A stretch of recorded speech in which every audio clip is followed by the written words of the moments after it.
Hello friends. Jessica's heart was pounding in her chest as she rushed into the overgrown wasteland. A faint meow reached her ears, harsh with desperation. Making her way through the tall grass, she froze. In front of her, a massive python at least 2 meters long was wrapped around Rose's pregnant cat. The snake's rings were shrinking with every breath. Rose's eyes were wide with fear, but her body barely moved. The python's grip was suffocating, and Jessica's legs were shaking as she tried to process the terrifying scene. Rose, so defenseless, with her belly swollen from life, was slowly being crushed. Tears welled up in Jessica's eyes, a wave of helplessness washed over her. She could hear the faint gasps of the cat, gasping for air. This couldn't happen. Despair gripped her. She looked around, but found nothing, only grass and small stones. She couldn't escape the snake's grip. "Help!" she cried in a broken voice. The sound echoed through the empty wasteland, but no one answered.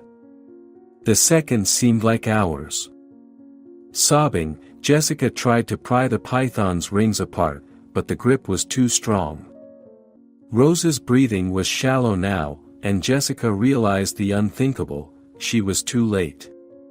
But then, through her frantic sobs, there was a sharp bark.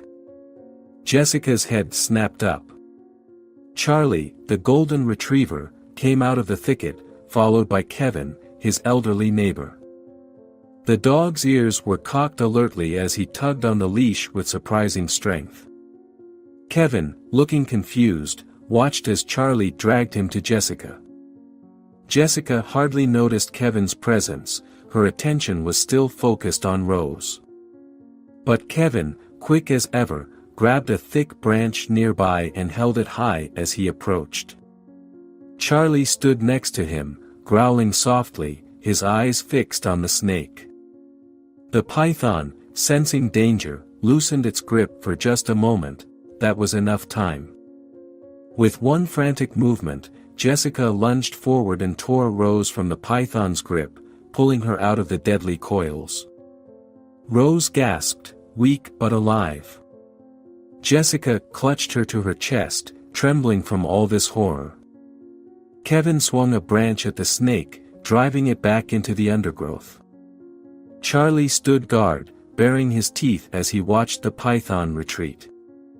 Breathing heavily, Jessica looked at Rose, whose stomach was still filled with life.